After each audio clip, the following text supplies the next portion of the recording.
Russia, huge producers of grain internationally. The Ukrainian situation now means that the Ukrainians themselves can't plant. So not only is there a food security crisis internally, but of course the production of grain now for the next season is gone. And the Russian Federation's role in this conflict means that the price of bread, the most basic staple, is now out of the reach of these unfortunate. So we will focus on this.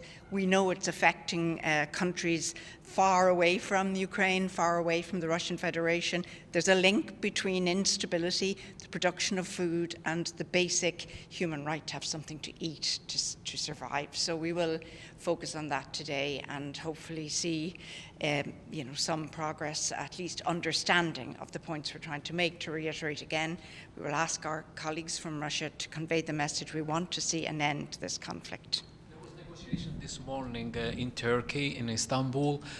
It looks like there is some breakthrough, I don't know, according to media reports. What's your comment about that? Look, I've always said from day one here, Ireland fully supports genuine diplomatic effort. We fully support genuine dialogue, and we want to see genuine progress. Hope springs eternal. We will consistently, the Irish Foreign Minister, the Irish Prime Minister, every day speak in favour of a diplomatic pathway out of this crisis. And so we put our faith in that genuine approach. We haven't seen much real progress yet, and the kind of discussion we'll have this afternoon illustrates the human suffering because there's no progress, but we will certainly stand behind the people of Ukraine in their effort to see a resolution to this crisis. Thank you very much. Thanks. Thank you.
you come here, so Ambassador? Il faut please? venir.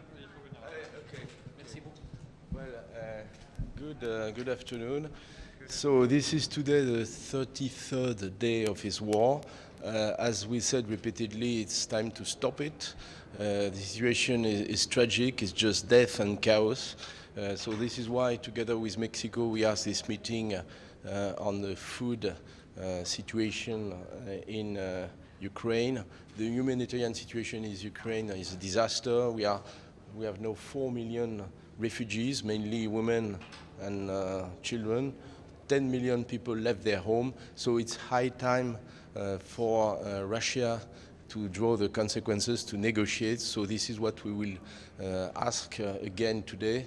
As far as the food situation is concerned, it's pretty clear there is just one reason why we are in there. It's because of Russian aggression. So should Russia aggression stop, I think the situation will get back to normal soon. So I think there is one single explanation, which is this aggression. Monsieur l'Ambassadeur, President Macron talked to President Putin this morning. Any comment about that? There was also negotiation in Istanbul. We'll continue to engage again and again to push for a diplomatic solution. Yeah. Thank you.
The 9008th meeting of the Security Council is called to order.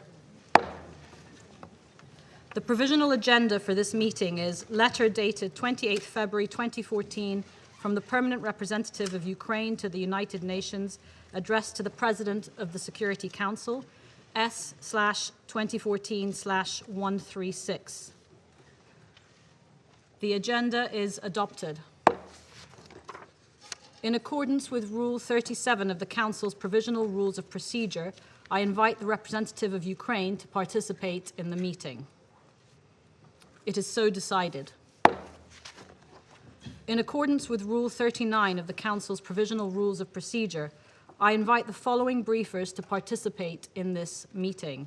Ms. Joyce Misuya, Assistant Secretary General for Humanitarian Affairs and Deputy Emergency Relief Coordinator, and Mr. David Beasley, Executive Director of the United Nations World Food Programme.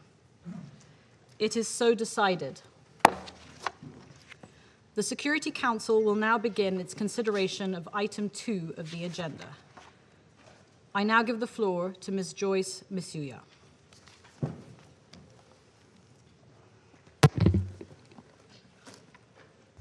Madam President, just over a month ago, the war in Ukraine started, and it shows no signs of abating.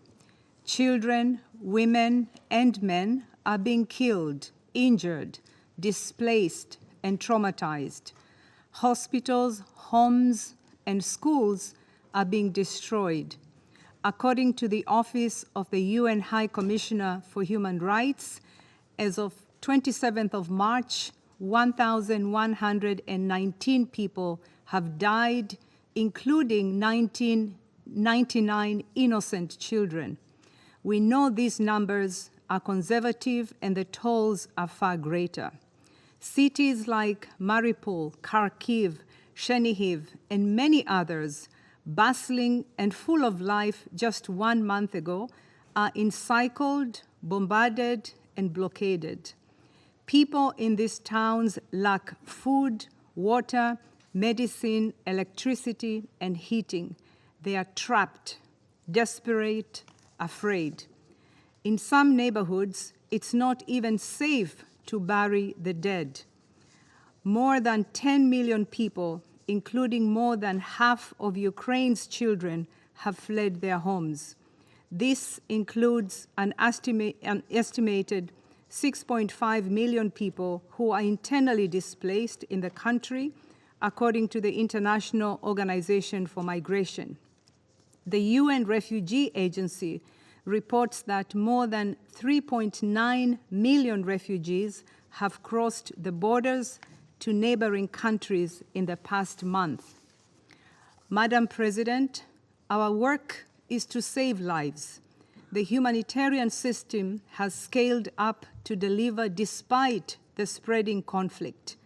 Since February 24th, humanitarian organizations have reached around 890,000 people across Ukraine, mostly in the east, with multi-sectoral assistance.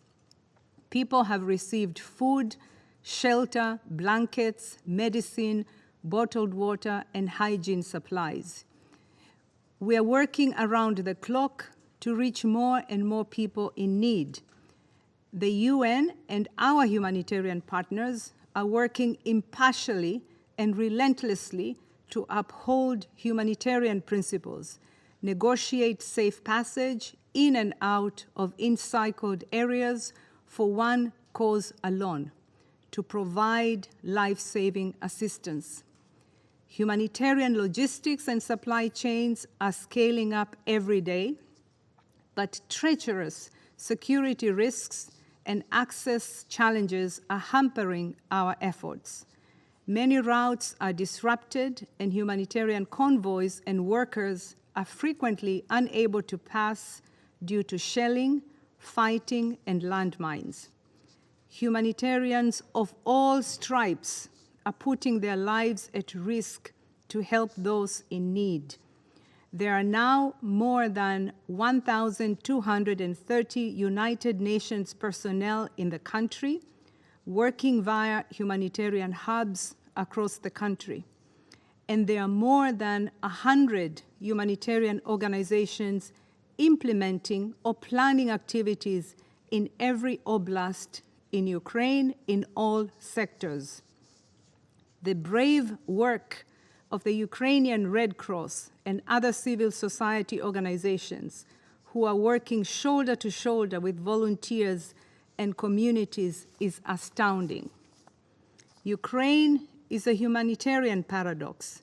Side by side with extreme violence, we see extreme kindness, profound solidarity, and the gentlest of care. I am humbled and inspired by the tireless commitment of these people, and we must continue to support their work.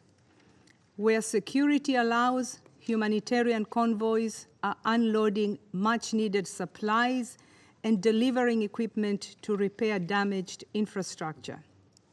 On 18th of March, after delays due to ongoing hostilities, the first UN-organized convoy reached Sumy in the northeast.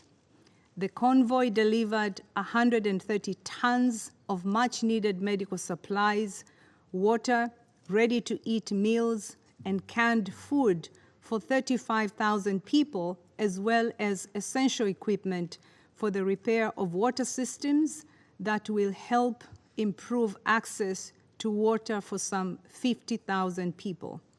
Yesterday, again after delays due to ongoing fighting, the second UN-organized convoy reached Kharkiv, where supplies of food, other essential relief items, and emergency health kits and medicines were unloaded for distribution by the Ukrainian Red Cross Society. Countrywide, more than 180 metric tons of medical supplies have been delivered, and more than 470 metric tons are on the way. Where we can, we buy supplies from the local market and work alongside local efforts. But we need to move to scale. More convoys are planned for the days and weeks ahead to reach many more people with desperately needed aid. I'm sure David will tell us more about the World Food Programme and its work over the past month and expansion of its operations in Ukraine. Madam President, civilians in Ukraine desperately need this assistance and protection. But to do that, all parties must uphold their obligations under international humanitarian law to ensure safe and unhindered humanitarian access to help civilians in their homes and those on the road in Ukraine, and to allow those civilians who want to leave to get out. We need detailed, realistic agreements on humanitarian ceasefires and pauses to allow aid in and people out. For predators and human traffickers, the war in Ukraine is not a tragedy. It is an opportunity. Humanitarian organizations are worried about the risk of trafficking, as well as sexual violence, exploitation, and abuse in Ukraine and the region. Children fleeing the war are at especially heightened risk of human trafficking and exploitation. Predators are luring single parents on the road with promises of transport and accommodation. We are scaling up our protection services at the borders, but also in the country to make sure people have information available on safe options and routes, access to helplines, and safe shelters. Humanitarian partners are coordinating closely to not only monitor risks of sexual violence, trafficking, and abuse, but provide swift and specialized services to survivors. Madam President, humanitarian partners agree our worst-case scenario has been reached, and in some areas surpassed. This is why last week the principals of the Interagency Standing Committee agreed to revise the flash appeal that has rallied nearly 506 million of the 1.1 billion needed to support the response. The Refugee Response Plan, coordinated by the UN's Refugee Agency, UNHCR, will also be revised. The generosity and welcome of Ukraine's neighbors remains a bright spot in a darkening landscape. Madam President, the global impacts of this war are becoming clearer as each day of this conflict continues. It threatens to make things even worse in the world's biggest humanitarian crisis, such as Afghanistan, Yemen, and in the Horn of Africa. These countries are already grappling with food insecurity and economic fragility. Rises in food, fuel, and fertilizer prices will hit hard now and for the coming seasons. We are only beginning to see the breadth of this crisis on other regions and countries. We will all be affected. Madam President, the Secretary General has asked Under-Secretary General Martin Griffiths to urgently engage with the parties on possible arrangements for a humanitarian ceasefire in Ukraine. Martin has already been in touch with both parties, who have welcomed the initiative, and he will travel to the region within days. We must find measures from local pauses to wider ceasefires to save lives. Protect the homes of civilians from being attacked, their schools, their hospitals.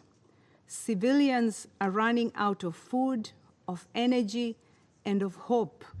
Our aim is simple: silence the guns and save lives. Thank you very much. I thank Ms. Misiua for her briefing, and I now give the floor to Mr. David Beasley. Madam President, thank you very much, and it's good to hear from Joyce, and I'll try not to repeat much of what Joyce said, but it's just hard to believe that before the Ukraine crisis, that things could get any worse around the world. We were already, because of fuel prices, food pricing, shipping costs, beginning to cut rations for millions of children and families around the world in countries like, let's say, Yemen, where we had just cut 8 million people down to 50% rations, and now we're looking to go to 0 rations.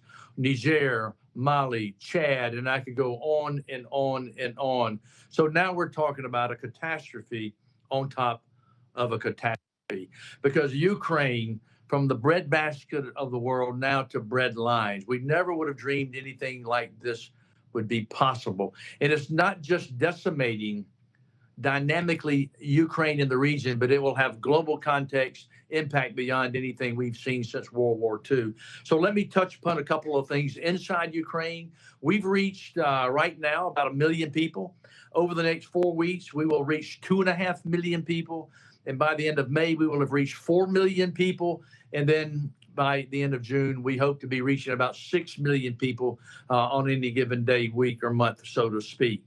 The price tag that we're looking at just on the food security side inside Ukraine is about $500 million for the first 3 months. We short about 300 million, so we're going to need to step up. Now, one of the things we got to be careful while we are concerned about Ukraine, we can't neglect the Sahel, Northern Africa, the rest of Africa, the Middle East. Otherwise, you'll have massive migration coming from all sides of Europe. And so this is a crisis on top of a crisis. And so we all know the extraordinary, loving, welcoming arms of strangers and neighbors in Poland and Romania and Hungary, Slovakia, and Moldova have been remarkable, as I've been there now 3 times just in the past few weeks, watching firsthand the experience of people. But that's the people that have made it to the outside, the 3.5 to 4 million people. In one way, you can say they're the lucky ones, because they are getting food, they're getting shelter, they're getting help, they're getting some degree of hope out of harm's way. But you have 40 million people, 40 million that are inside Ukraine. And we've got to do everything we can to stabilize the food supply chain system and reach as many people as we possibly can. Because you can imagine the farmers are on the front lines fighting. And it's planting season for corn, maize right now for the next 4 weeks. Well, who's going to be tending the crops? Then you got harvest season for, let's say, wheat coming up in June, July. Well, if the farmers are on the front lines, you can see we're concerned not just about what happens inside Ukraine, but also what's going to be happening outside Ukraine. Obviously, we're appealing to everyone involved to deconflict, give us the access we need. Most of the places around in Ukraine we can reach in a lot of different ways right now, but places like Mariupol we can't. And we need the access that Joyce was talking about so that we can reach the people that are in harm's way and don't have access to food. We will be using cash-based transfers as well as commodities in kind, food itself, dependent upon each dynamic of every particular area. As you can imagine, Ukraine is not a small country. And so we're pre-positioning moving food, working with the government to move it by train, by truck, whatever it takes. And we're working with the government to make certain that we have the truck drivers we need to do what's necessary to reach the people in need. So let me just kind of capsulize Ukraine and now shoot to the outside, because as you have heard, Ukraine and Russia produce 30% of the global supply for wheat, 20% of the global supply of maize, corn, 75 to 80% of sunflower seed oil. So you can begin to see the dynamic consequences. 50% of the grain that we buy comes from Ukraine. We feed 125 million people before Ukraine ever happened. And so you can only assume the devastation that this is going to have on our operations alone. Already, we are anticipating a $71 million increase in monthly expenses because of fuel costs, food costs, and shipping costs. That's $850 million, which means that's 4 million less people will be able to reach just from expense costs alone. Then you take countries like Yemen, the devastation and the dependence on Russian Ukrainian wheat. Egypt, 85% dependent upon Ukraine grain. Lebanon in 2020, 85%, 81% dependent upon grain from Ukraine. And I can keep going around the world as you can only imagine. And then you compound that with the lack of fertilizer-based products that come out of Belarus and Russia. You know, if you don't put fertilizers on the crops, your yield will be at least 50% diminished. So we're looking at what could be a catastrophe on top of a catastrophe on top of a catastrophe in the months ahead. This is why when I was talking to the G7 ministers, secretaries of agriculture, how quickly can the world agricultural community offset the reduction that we could expect out of Ukraine and Russia in terms of supply demand? At one time we were very concerned and mostly concerned about pricing. I think we're now looking at it's a pricing problem and maybe an availability problem if we can't have the offsets to what we'll lose inside Ukraine and Russia. So these are very, very serious issues as we're talking to leaders around the world how to respond quickly to do the things necessary to minimize the impact globally as well as in the Ukraine itself. If you go back and look at Arab Spring 2008 and 2011 and 12 economic indices, food pricing that were spiking, you'll begin to see there's a lot of similarities, except, quite frankly, it's much worse in some categories than it was in 2008, 2011, 12, because now we have the Ethiopian war, Afghanistan, more climate crises that are impacting the Sahel, for example. So these are going to be difficult months ahead. Many of you, nation states, have been stepping up in ways you've not done before. But let me tell you, if we don't step up and don't respond, we'll pay a price that'll be 1,000 times more expensive than stepping in and doing what's necessary, as we saw, for example, in Syria, where we can feed a Syrian, for example, 50 cents a day. That same Syrian ends up in Berlin or Brussels, it's $70 or more per day. And so if we act in the conflict, address the needs, we can avoid famine, destabilization of nations, and mass migration. But if we don't, the world is going to pay a mighty price. And the last thing we want to be doing at the World Food Program is taking food from hungry children to give to starving children. Please, let's make certain that we can reach them all. So, Madam President, thank you. Thank you very much.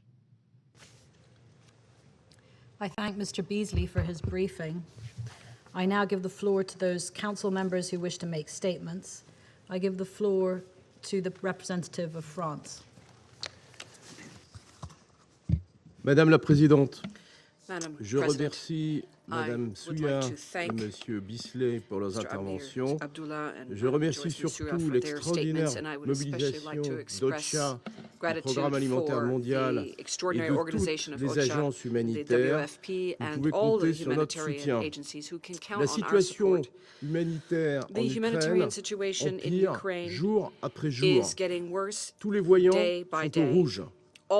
La semaine dernière, l'Assemblée générale a exigé, à une majorité écrasante, la cessation immédiate des hostilités de la Russie contre l'Ukraine et le plein respect du droit international humanitaire.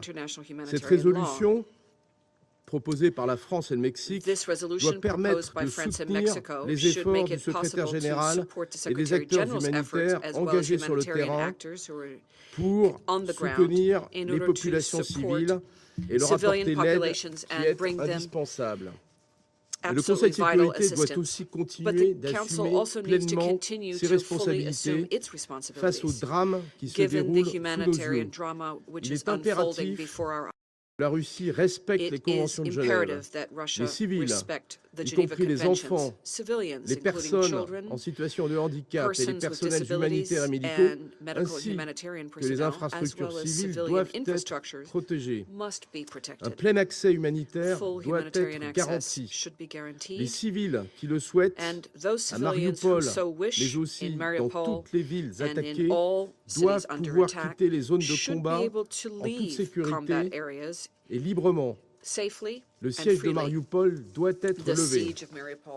Madame la Présidente, l'agression de la Russie contre l'Ukraine accroît le risque de famine dans le monde. Les populations des pays en voie de développement sont les premières touchées. La Russie essaiera certainement de nous faire croire que ce sont les sanctions adoptées à son encontre qui déséquilibrent la sécurité alimentaire mondiale. Soyons très clairs, la Russie en est l'unique responsable. C'est la guerre injustifiée et injustifiable qu'elle a déclenchée qui empêche l'Ukraine d'exporter ses céréales, bouleverse les chaînes d'approvisionnement mondiales et entraîne une hausse des prix mettant en péril l'accessibilité des denrées agricoles pour les plus vulnérables. C'est la poursuite des combats qui menacent l'activité agricole en Ukraine et les récoltes à venir. L'Union européenne et ses partenaires ont adopté des sanctions pour obtenir que la Russie se mette en conformité avec la Charte des Nations Unies. Ces sanctions ne ciblent pas le secteur agricole en Russie. Face au désordre alimentaire mondial, la réponse la plus efficace est la cessation immédiate de l'agression russe. Il faut aussi renforcer la coopération internationale dans ce domaine. La France soutient pleinement l'initiative lancée par le secrétaire général à travers le groupe des Nations Unies de réponse à la crise au niveau mondial. La France, dans sa capacité de présidente de l'Union européenne, a lancé l'initiative FARM, Food and Agricultural Resilience Mission. Elle vise à apaiser les tensions sur les marchés agricoles et assurer la libre circulation des denrées. Elle doit également permettre de donner un accès rapide aux produits agricoles pour les pays dont les demandes sont les plus urgentes et d'assurer le développement rural et la production agroalimentaire en Afrique. Nous appelons tous les acteurs publics et privés pertinents à rejoindre cette initiative qui doit s'inscrire dans le cadre des efforts du secrétaire général. Madame la Présidente, il y a urgence à agir. La France salue le courage dont fait preuve le peuple d'Ukraine. Aux Nations Unies et dans toutes les enceintes, elle continuera de se mobiliser